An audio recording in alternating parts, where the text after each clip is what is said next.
오늘 말씀은 출애굽기 3장 5절부터 12절입니다.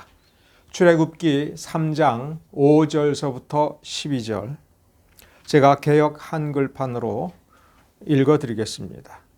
하나님이 가라사대 이리로 가까이 하지 말라. 너의 선 곳은 거룩한 땅이니 네 발에서 신을 벗으라. 또 이르시되 나는 네 조상의 하나님이니 아브라함의 하나님, 이삭의 하나님, 야곱의 하나님이니라. 모세가 하나님 배웁기를 두려워하여 얼굴을 가리우매 여호와께서 가라사대 내가 애굽에 있는 내 백성의 고통을 정령이 보고 그들이 그 간역자로 인하여 부르짖음을 듣고 그 우고를 알고 내가 내려와서 그들을 애굽의 손에서 건져내고 그들을 그 땅에서 인도하여 아름답고 광대한 땅, 젖과 꿀이 흐르는 땅, 곧 가나안 족속, 헷 족속, 아모리 족속, 브리스 족속, 히위 족속, 여부스 족속의 지방에 이르려 하노라. 이제 이스라엘 자손의 부르짖음이 내게 달하고 애굽 사람이 그들을 괴롭게 하는 학대도 내가 보았으니 이제 내가 너를 바로에게 보내어 너로 내 백성 이스라엘 자손을 애굽에서 인도하여 내게 하리라.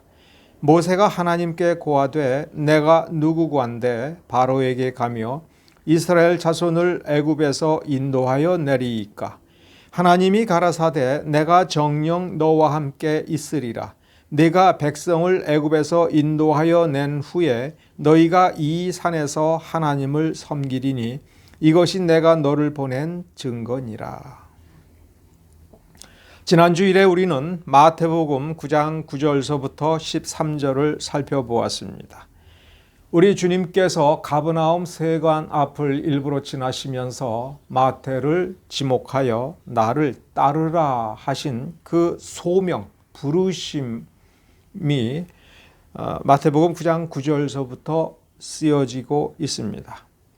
그런데 그로부터 사실 어떤 학자는 몇 달의 시간이 지났다고 이야기하는데 마태복음 9장의 기록은 그 부르심 바로 뒤에 마태가 자기 집에서 잔치를 벌이고 예수님과 다른 사도들을 주빈으로 모신 뒤에 자신의 옛 동료와 그리고 다른 많은 죄인들을 불러서 그 자리에 함께 앉아서 주님과 사도들 그리고 마태 자신이 그리고 다른 죄인들이 함께 식사를 하는 그 장면이 묘사되고 있습니다. 즉 마태복음 9장 9절서부터 13절을 읽으면서 우리는 마태는 단순히 자신이 예수님으로부터 부르심을 받았다라고 하는 것, 그 사실만을 자랑스럽게 쓰는 것을 목적으로 하고 있지 않습니다. 마태복음 9장과 10장에 마태는 자신의 이름을 또박또박 썼습니다. 이어서 생각을 해보면 이런 뜻이 됩니다. 주님이 부르셨다.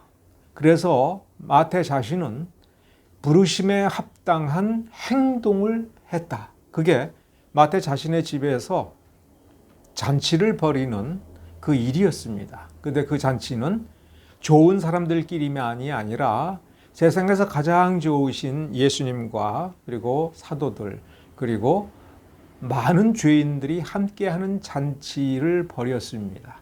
훗날 예수님의 뜻과 예수님의 놀라우신 그 실체를 훨씬 더 깊이 깨닫고 사도적 사명을 잘 수행한 뒤에 어느 정도 충분히 성숙된 시기가 지난 뒤에 마태복음을 쓰면서 이것이 부르심에 합당한 자세라고 하는 것을 명확히 하기 위하여 마태복음 9장에 바로 그 잔치 장면을 썼고 그 다음에 12사도를 세우는 그래서 예수님의 그 권능을 부여하는 그 사건을 서술하기 직전에 다시 한번 12제자의 이름을 쓰면서 12제자의 이름을 쓰면서 자기를 세리 마태라고 쓰고 있습니다.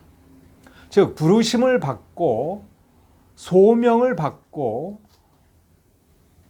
목적을 수행하기 위한 능력도 받는 일련의 과정에서 부르심을 받은 자의 가장 첫 번째 그 마땅한 자세가 무엇인가를 쓰고 싶었던 것이 분명합니다.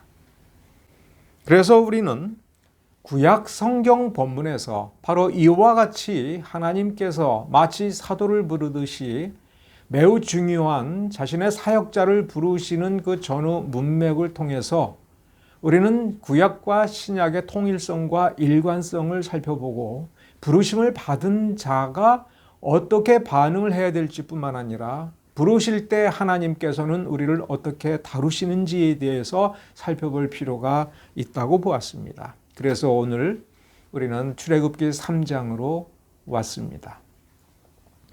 출애굽기 3장에는 모세의 소명이 있습니다.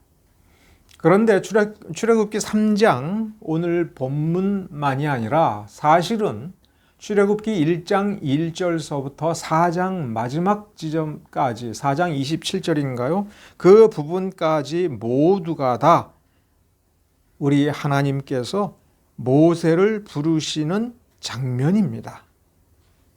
모세의 소명을 우리가 잘 이해하려면 모세를 택하여 그 자리에서 내가 너를 보내겠다라고 하는 사실 오늘의 본문보다도 이 출애굽기 1장 1절서부터 4장 마지막 부분까지 전체를 통해서 하나님의 부르심이 어떤 것인가라고 하는 것을 우리가 살펴볼 필요가 있다 하는 것입니다. 그래야 우리는 마태복음 그 9장 13절서부터 14절에 침례자 요한의 제자들이 질문한 것과 마태복음 11장 1절서부터 11절 사이에 특히 11장 3절서부터 5절에 보면 침례자 요한이 감옥에서 예수님께 사람을 보내어서 여짜오되 오실 그이가 당신이십니까? 아니면 우리가 다른 사람을 기다려야 됩니까? 당신이 메시아입니까? 아닙니까? 라고 이 침례자 요한조차도 헷갈려서 예수님께 가서 당신의 정체가 무엇입니까? 진짜 메시아가 맞습니까? 이렇게 물어본 이 사건을 해석을 우리가 굳이 하려고 하지 않아도 이게 자연스럽게 이해하려면 예수님께서 오신다는 것이 무엇인지 그리고 오셔서 하실 일이 무엇인지 그리고 제자들을 불러서 세운다는 것이 무엇인지 우리가 좀 이해할 필요가 있습니다. 모세를 부르시는 그 장면, 부르심의 소명의 말씀이 어디서 끝나는가를 우리가 먼저 간단히 살펴보면 4장 27절, 28절에 보면 우리 하나님께서는 모세를 주인공으로 삼아서 출애굽기를 쓴 것이 아닌 것이 매우 분명합니다. 왜냐하면 하나님께서는 모세만 준비한 것이 아니라 아론을 준비하셨습니다. 모세를 하나님의 산에서 부르셨을 뿐만 아니라 아론을 불러서 이 하나님의 산에서 모세를 만나게 하셨습니다. 여호와께서 아론에게 이르시되 광야에 가서 모세를 맞으라 하시매 그가 가서 하나님의 산에서 모세를 만나 그에게 입맞추니 모세가 여호와께서 자기에게 부탁하여 보내신 모든 말씀과 여호와께서 자기에게 명하신 모든 이적을 아론에게 고하니라. 모세를 부르신 호렙산 떨기나무 앞에는 아론이 없었으나 하나님의 산에서 하나님께서 소명으로 주신 모든 말씀과 모든 이적을 고하여 모세와 아론이 공동 사역자가 되게 하셨습니다. 그래서 모세와 아론이 공동 사역자이지만 그러나 여러분이 한 번 더 생각을 해야 될 것이 무엇이냐면 이 책 출애굽기의 제목이 뭐냐 하는 것입니다. 출애굽기의 이름은 엑소더스입니다. 엑소더스. 근데 엑소더스라고 하는 말을 대개 어떻게 번역하냐면은 탈출이라는 말로 번역합니다. 그래서 어떤 종파에서는 출애굽기를 탈출기 이렇게 번역을 합니다. 근데 그 번역이 틀린 게 아닙니다. 왜냐하면 출애굽기 할 때 우리가 그렇게 부르는 이름 출애굽기 할 때 애굽 이집트를 출발한다. 그래서 엑소더스라는 이거를 권위 있는 영어 성경을 찾아보아도 상당히 많은 사람들이 어떤 장소로부터 다른 장소로 이동한다라고 하는 이동의 개념으로 번역을 하는 것이 상당히 중립적인 취지인 듯이 번역을 해 놓았습니다. 그러나 오늘 본문에서 여러분이 살펴보면 이스라엘 백성들을 탈출시킨다라고 하는 개념은 어디에서도 없습니다. 오히려 그 반대로 하나님께서 내려가서 직접 자기 백성을 데리고 나와 인도하여 어느 지역으로 들여보내겠다 하는 것입니다. 그러므로 탈출이라고 하는 개념의 제목은 전혀 이 본문의 의도에 맞지 않습니다. 본문의 의도에 맞는 것은 하나님의 인도하심입니다.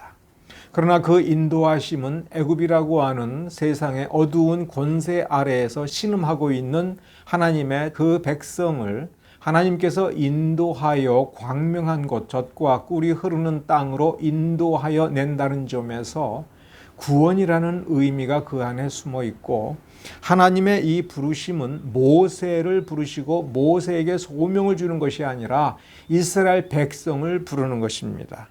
그래서 원래 출애굽기의 제목은 그 1장 1절의 첫 단어, 그 이름들이라는 뜻입니다. 그러니까 그 이름들이라고 하는 우리말로 번역할 수 있는 그 단어가 이 책의 이 부분의 명칭입니다. 그 이름은 출애굽기 1장 1절에 분명히 써 있습니다. 이스라엘의 아들들, 12아들, 이스라엘의 12아들과 그들의 후손들, 그들의 책입니다. 하나님께서 그들을 인도하여 내신다는 그 책입니다. 그런데 여기에서 하나님께서 직접 이스라엘 자손을 향하여 애굽으로 우리 하나님께서 직접 내려가셔서 그들을 움켜쥐고 그들을 바로의 손에서 끄집어내서 인도해 내는데, 하나님께서는 모세를 불러다가 모세를 같이 쓰시겠다 하는 것입니다. 하나님께서는 이제 이 모세를 불렀습니다. 떨기나무라든가 내가 누구간데라고 하는 건 우린 차츰 다루겠습니다.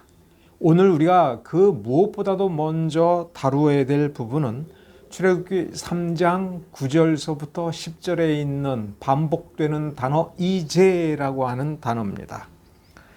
9절에 바로 이제 히브리어로 아타라고 하는 부사로 시작하고 있습니다. 이제 이스라엘 자손의 부르짖음이 내게 달하고 애굽 사람이 그들을 괴롭게 하는 학대도 내가 보았으니 이제 내가 너를 바로에게 보내요 라고 이렇게 쓰고 있습니다. 이제 우리는 출애굽기를 읽는 독자의 관점에서 이제라는 단어를 보아서는 안 됩니다. 출애굽기를 읽는 지금 우리의 입장에서 이제라고 하는 이 부사는 뭐로 읽혀지기가 쉬우냐면 드디어라고.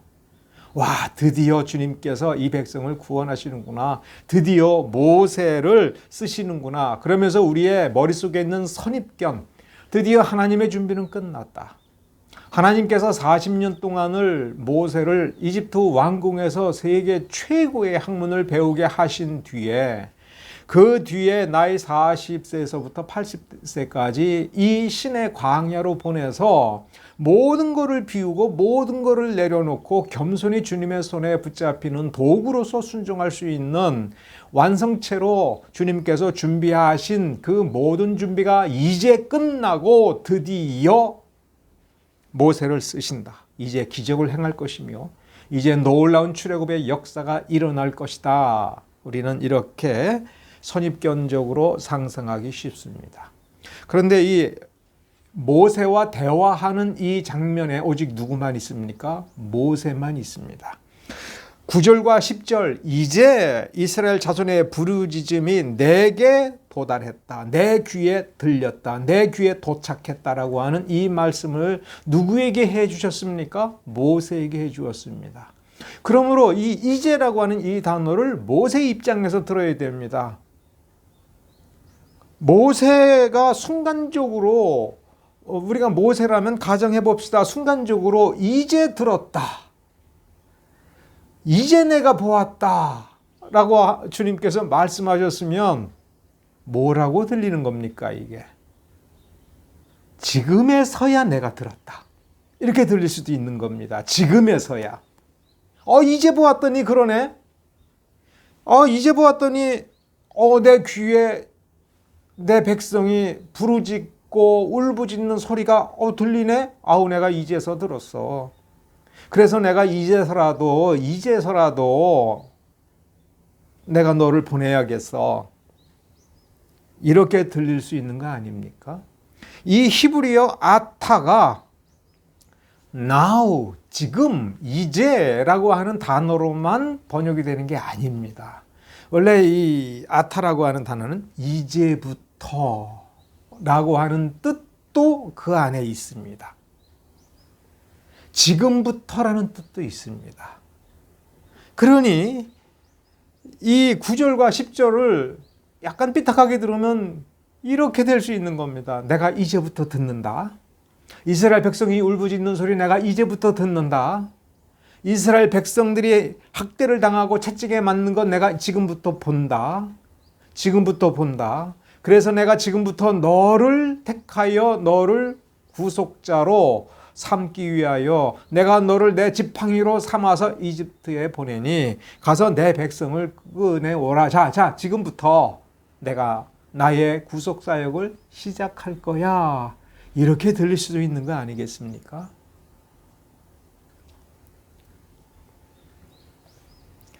이스라엘 자손의 부르짖음이 지금 내 귀에 도달했다. 이집트 사람들이 이스라엘 자손을 괴롭게 하는 학대도 내가 지금 보았다.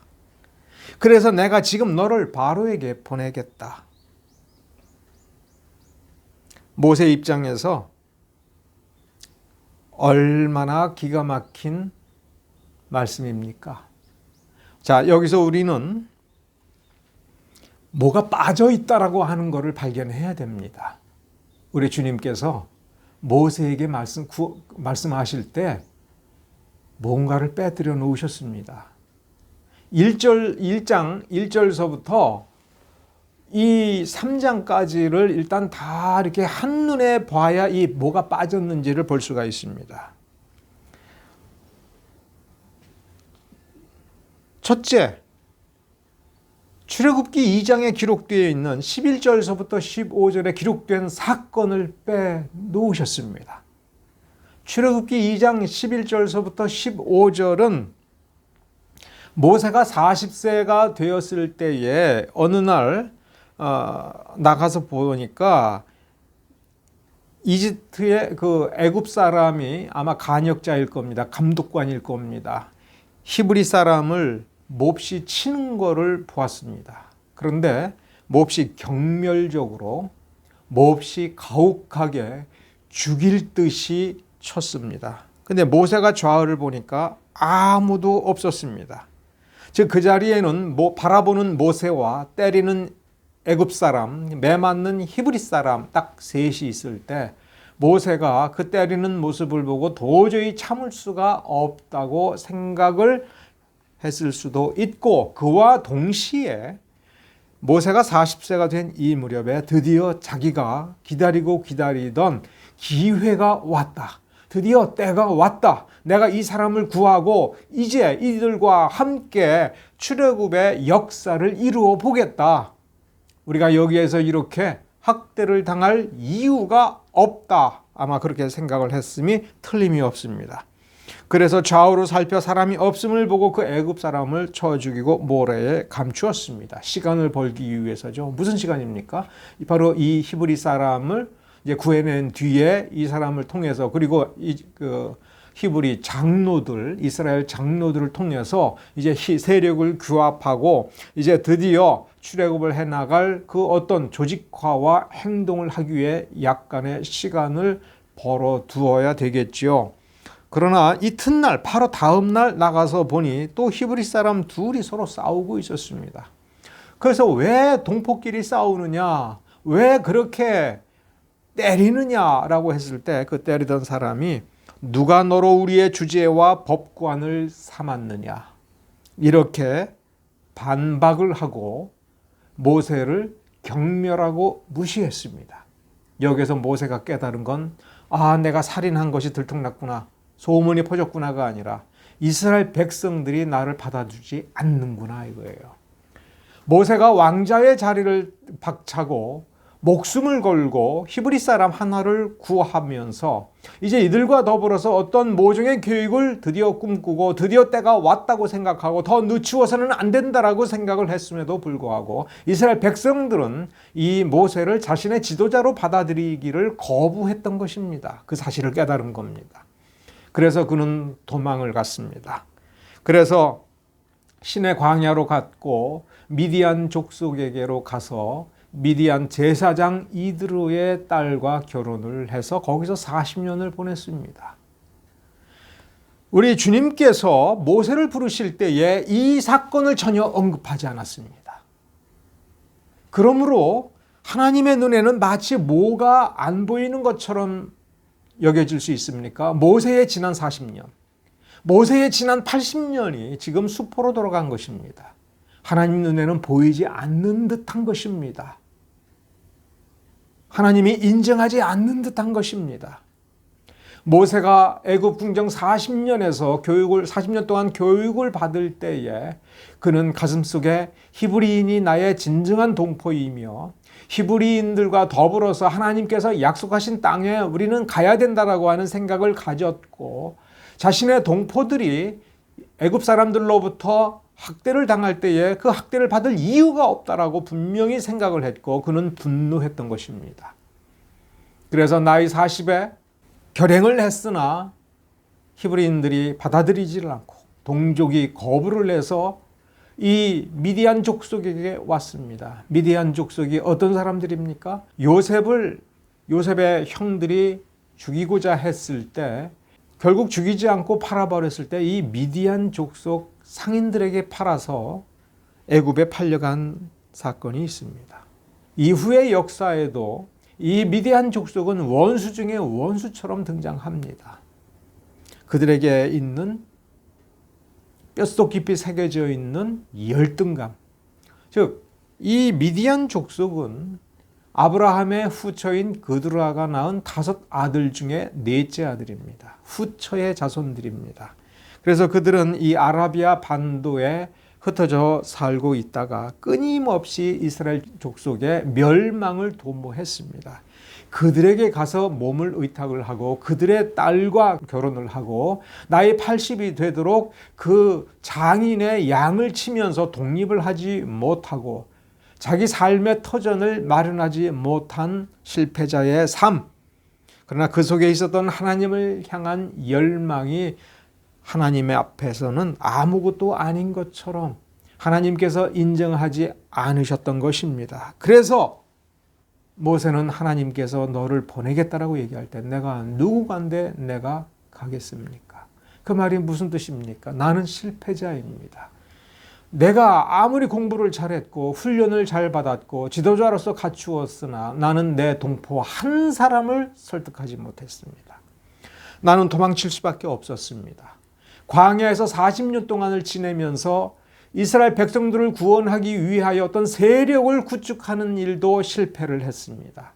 40년 동안 장인의 양을 치면서도 자식을 낳고 길렀지만 오늘 나이 80이 된 이 날까지도 장인의 양을 몰고 살 수밖에 없는, 경제적으로도 독립하지 못한 나는 무능력자입니다.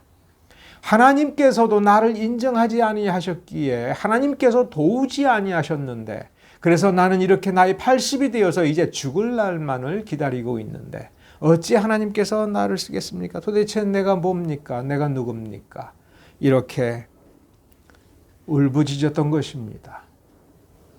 그런데 이 말씀을 자세히 살펴보셔야 됩니다, 여러분.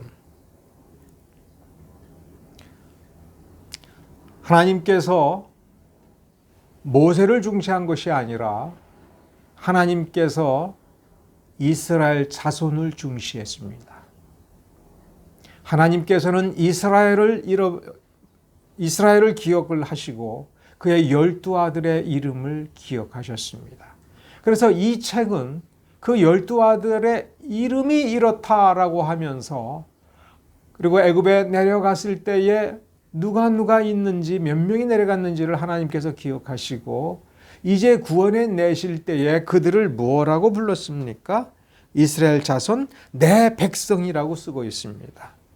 이제라는 단어가 9절과 10절에서 두 번 반복되므로 매우 중요합니다만은 거기에 내 백성이라고 하는 이 말에 우리가 귀를 기울여야 됩니다. 여러분, 시내산에서 언약을 맺을 때에 그 언약을 맺는 것이 무슨 목적이었습니까? 내가 너희의 하나님이 되고 너희는 내 백성이 되는, 그래서 하나님과 백성의 관계를 맺는, 그래서 그 언약을 맺었기 때문에 백성의 징표로서 율법을 주고 그 율법을 순종할 것을 의무적으로 규정한 것이 시내산 언약입니다. 그러니까 상식적으로 우리가 어떻게 알고 있느냐면 언약을 맺은 언약 백성이다라고 하는 것이 우리의 상식입니다만은 여기 9절과 10절 모세를 부르실 때의 부르심의 전제 조건이 이제 너를 순종하는 자가 시내산에서 언약을 맺어서 내 백성이 될 건데 내 백성이 될 사람들을 불러내라가 아니라 내 백성이 울부짖는 소리를 내가 들었고 내 백성이 학대받는 모습을 보아서 이제 내 백성을 구해내겠다 하는 겁니다. 이게 사실은 중요한 반전입니다. 이 백성에 누가 포함이 되어 있습니까? 모세가 포함이 되고 있는 겁니다. 여러분, 이렇게 부르시는 이를 보셔야 됩니다. 부르신 이가 누굽니까? 하나님이십니다. 하나님과 사람이 어디서 차이가 납니까? 사람은 이루어내고 성취하고 완성한 뒤에야 자기 작품이 있는 겁니다. 완성했어야 내 것이 되는 겁니다. 근데 하나님께서는 시내산에서 언약을 맺으시기도 전에, 구속을 완성하시기도 전에 이들을 뭐라고 부릅니까? 내 백성이라고 부릅니다. 이제 내 귀에 들렸다? 그들이 학대받는 것을 내가 이제 보았다라고 할 때에 이 말의 진정한 의미는 무엇인지 우리가 생각을 해봐야 됩니다. 이 말의 진정한 의미는 하나님이 사람처럼 눈으로 보아야 보는 거고 귀로 들어야 듣는 그런 게 아니라 하는 것입니다. 하나님께서 이때까지 기다리신 것은 모세가 준비되어서 무언가를 할 수 있게 되는 그 시점을 기다리신 것이 아닙니다. 하나님께서 기다리시는 것은 이 백성이 울부짖음이 어느 정도 수준에까지 도달하기를 기다리셨던 것입니다. 학대받는 것, 애굽 사람이 이스라엘 백성의 등짝에 채찍을 내려치는 것을 하나님께서 보고 아파하시면서 내가 이제 봤네, 내가 구원해 주겠다, 이것이 아니라 그 매 맞은 그들이 울부짖는 소리가 어느 정도 수준에 도달했는지 하나님께서는 보고 계셨던 겁니다. 이 백성이 학대받는 장면이 어디서부터 나옵니까? 출애굽기 1장부터 나옵니다. 이 백성의 산파를 불러가지고 바로가 명령을 합니다. 남자아이는 다 죽여라. 학대 아닙니까? 학대입니다. 산파가 그 말을 듣지 않았고 그래서 여전히 이스라엘 백성들의 자손의 수가 늘어나는 것을 보고 바로는 다음 명령을 내립니다. 갓난아이, 남자아이는 모두 죽여라. 모세가 애굽 궁정에 들어가게 된 그 사건이 바로 그것 아닙니까? 그거는 학대 아닙니까? 학대입니다. 출애굽기 2장에 있는 모세가 나이 40대에 학대를 하는 애굽 사람을 쳐 죽였을 때에 그때 애굽 사람이 이스라엘 백성을 학대한 것 분명히 학대입니다. 하나님께서 다 보셨던 겁니다. 보셨다는 증거가 어디에 있습니까? 다시 출애굽기 1장에 보면 바로의 명령을 어기고 산파들이 남자 아기들을 죽이지 않고 살려두었을 때 바로는 이 산파 둘을 궁정으로 불러들여서 따졌습니다. 왜 안 죽이느냐? 얼마나 살벌하고 무서운 순간이겠습니까? 그러나 그때 산파들은 지혜롭게 답변을 하여 죽임을 모면했습니다. 그 위기의 순간에 그들은 믿음을 지켰습니다. 그 믿음의 본질은 하나님을 두려워하는 것입니다.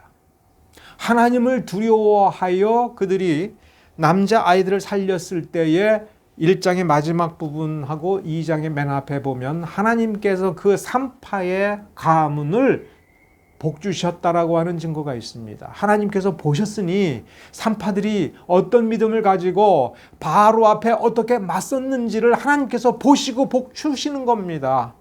그러면 모세가 애굽 궁정에서 40년 동안을 성장하면서 부귀영화를 누리면서 애굽 사람들과 동등하게 다스리는 자로 살 수 있음에도 불구하고 그 속에 동포를 향한 사랑과 열정이 있어서 모든 것을 버리고 살인자가 되고 쫓겨나는 것에 대해서 하나님께서 안 주시겠습니까?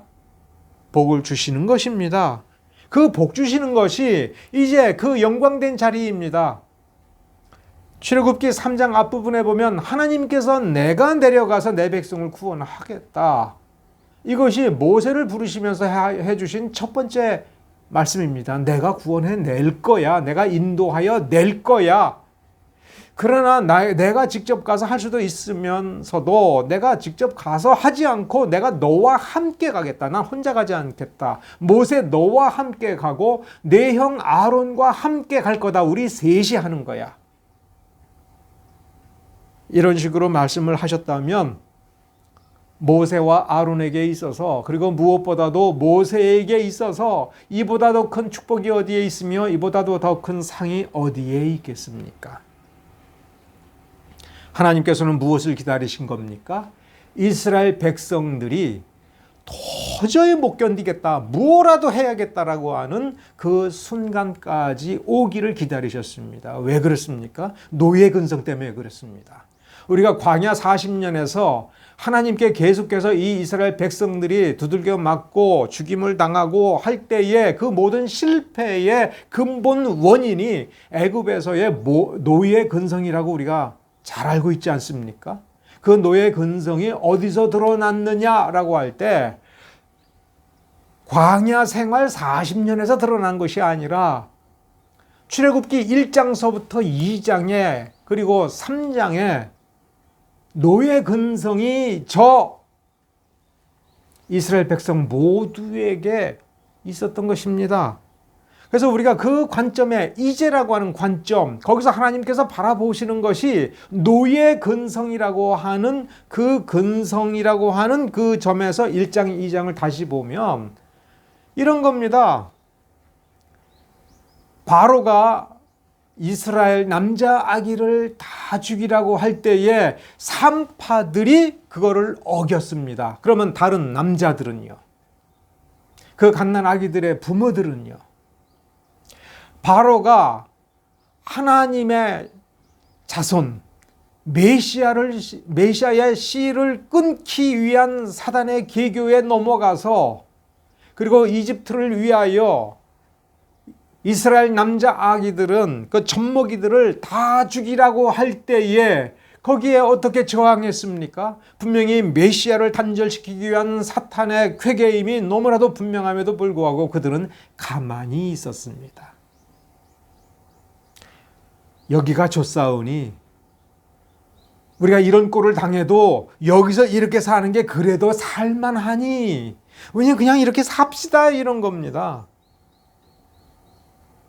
모세가 거기 맞아 죽을 뻔한 히브리 사람을 살인을 해가면서도 구원해 줄 때에 그리고 그 이튿날 동포를 두들겨 패면서 싸움박질 하면서 모세를 향하여 누가 너를 우리의 법관으로 삼았느냐 주제로 삼았느냐 네가 뭔데 우리를 다스리겠다라고 하느냐라고 한 그 속에 너 없어도 우리는 이렇게 살아도 살만해라는 뜻 아닙니까?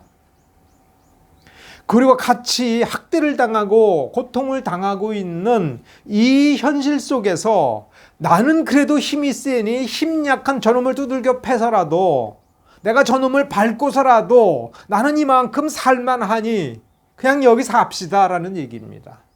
하나님께서 이런 사람들을 왜 구원해 주셔야겠습니까? 하나님 보시기에 너희들 아직 정신 못 차렸구나. 그런 겁니다. 거기에 유독 대비되는 한 사람이 모세인 겁니다. 나이 40에 그는 분노했습니다. 왕궁의 부귀영화를 걷어찰 정도로 분노했습니다. 모세가 살인을 하고 모세가 이튿날 싸우는 두 사람에게 한 말의 핵심이 뭡니까? 동포예요. 자기 동포를 향하여 무슨 생각을 했던 겁니까? 우리는 이렇게 살면 안 된다는 거예요. 우리는 지금 이 삶을 견뎌서는 안 된다는 거예요. 이렇게 학대받는 삶을 그냥 받아들여서는 안 된다는 겁니다. 우리 여기에 있으면 안 된다는 거예요. 이곳이 이 고센 땅이 아무리 살기 좋은 곳이어도 우린 여기 있으면 안 되는 거예요. 우리는 하나님의 백성인 겁니다. 하나님께서 우리 조상 아브라함과 이삭과 야곱을 불러서 어디에서 살게 하시려고 했느냐 하면 저 가나안 땅에, 우리는 가나안 땅으로 가야 되는 거예요. 하나님이 언제 여기서 수백 년을 살라고 하셨는가? 하나님께서 여기 이 고센 땅을 주시면서 여기 비옥하니 여기서 대신 좀 살아라. 가나안 땅 거기보다 여기가 좀 편하지 않느냐? 요셉의 공이 있어서 여기서 살 때에 애굽 사람들이 너희들은 건드리지 못하니 명분도 있어, 권리도 있어. 그러니 여기서 살아라. 언제 하나님께서 이렇게 말씀하셨던가? 왜 우리 이스라엘 자손의 갓난아이 한 명이라도 죽어 마땅한가? 왜 애굽 사람이 왜 우리의 갓난 아기들, 남자 아기들을 다 죽여야 되는가? 왜 일을 시켜야 되는가? 왜 노예처럼 부려야 되는가? 왜 우리는 이 노예적 삶을 견뎌야 되는가? 여기에 대해서 받아들일 수가 없는 겁니다. 살인자가 될지언정, 저 가나안 땅에 저 강고한 적들과 맞서 싸우다가 우리가 죽을지언정 우리는 하나님의 부르심에 순종하여 저 가나안 땅에 가야 된다. 하나님께서 그것을 읽으셨던 겁니다. 모세의 마음이 그거고 그게 진짜 믿음이라고 하는 겁니다.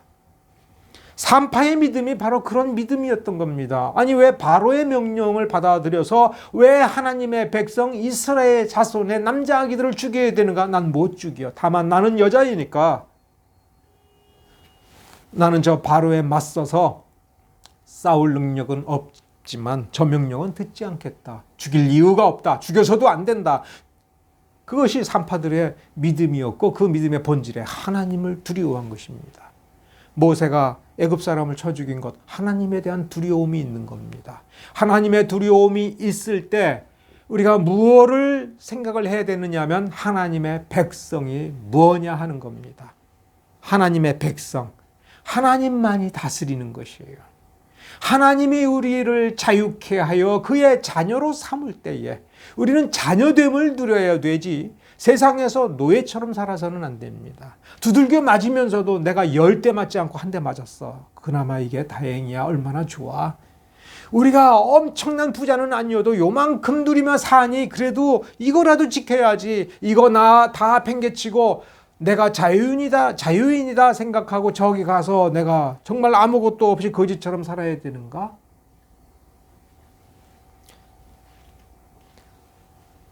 여기 출애굽기 1장, 2장을 거쳐서 3장 모세를 부르시는 이 장면에서 우리가 직면해야 될 그리고 마주 보아야 될 어떤 교훈은 한마디로 이런 질문입니다. 자유한 노숙자로 살을래? 배가 부른 노예로 살을래? 할 때 지금까지는 출애굽기 2장까지 이스라엘 사람들은 노숙자로 어떻게 살아? 그런 자유 어디다 갖다 써? 맨날 배고프고 미래가 없잖아. 그러니 매를 맞더라도 여기서 먹을 만치 그래도 먹고 이렇게 사는 게 그래도 좀 낫지 않겠느냐 이렇게 생각을 했다가 출애굽기 3장에 와서 도무지 그 삶을 견딜 수 없어서 울부짖는. 그러니까 여러분 이것도 얼마나 불쌍한 것입니까? 울부짖고 하나님께 하소연하면서 아무것도 하지 못하고 있는 그런 사람이 되었습니다. 그들에겐 지혜도 없습니다. 이스라엘 백성 전체의 이 믿음은 죽은 믿음입니다. 무기력해졌습니다. 그들은 스스로 아무것도 생각해내지 못하고 아무것도 하지 못합니다. 바로 그 자리, 그 순간 하나님께서 모세에게 다가오셔서 이제 하나님께서 무언가를 하시되 모세를 통해서 하시겠다 하는 것입니다. 사실 모세도 이제 완전히 무기력해졌습니다. 그때 하나님께서 내가 너를 들어서 내 능력을 너를 통해서 발휘하여 이 백성을 인도해 내겠다라고 할 때 모세의 가슴을 꽉 채운 생각은 도대체 내가 누구건데 지금 이 시점에서 이렇게 된 이 처지에서 이 상태에서 내가 무엇을 할 수 있겠는가? 주님, 할 수 없다는 것을 알지 않습니까? 이렇게 하나님께 오히려 반문하고 있습니다. 우리가 지금 어떤 상태에 있습니까? 우리가 지금 기력이 있습니까? 기력을 다 잃어버렸습니까? 그럴 때 우리가 하나님께 부르짖어야 됩니다. 사실 하나님께서는 이스라엘 백성들의 모든 부르짖음을 다 듣고 계셨습니다. 가장 하나님께서 보시기에 적정한 때를 기다리셨습니다. 오늘 우리 곁에 다가오셔서 우리와 함께 하시는 주님께서 지금 우리의 삶을 획기적으로 바꿔놓지 않고 넉넉한 살림살이로 바꿔놓지 않는다 할지라도 그는 내 곁에 계시는 것이 아니라 여전히 함께하고 계십니다. 내가 어느 일정한 수준에 도달하여 언약 백성으로 불릴만 한 그 어떤 징표를 가지지 않았다 하더라도 우리가 주 예수 그리스도의 이름을 참으로 부를 때에 진심으로 부르고 있을 때에 이미 우리는 하나님의 백성이라고 하는 것을 하나님의 그 가슴에서부터 나오는 그 용어 하나님의 자녀, 하나님의 백성이라고 하는 사실을 우리는 되새겨야 됩니다. 우리는 경험주의의 오류에 빠져서는 안 됩니다. 내가 본 것이니까 사실이고 내가 느껴져야 사실이다라고 하는 생각을 버려야 됩니다. 내가 하나님의 백성이라고 하는 것이 실감이 날 때에 우리가 하나님의 백성이 아닙니다.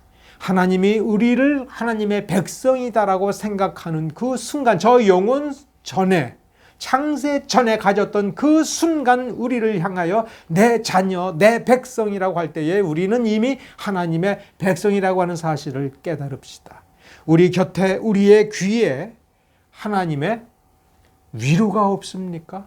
아닙니다. 하나님의 진정한 위로는 하나님이 함께 해 주시는 것입니다. 하나님이 권고하신다라고 한 그 말은 어디서부터 출발하는 말이냐 하면 하나님이 함께 해 주시는 것입니다. 아무 말 없이 내 곁에 와서 함께 해 주시는 것도 나에게는 이루 말할 수 없이 커다란 능력이라고 하는 것을 기억합시다. 기도하겠습니다.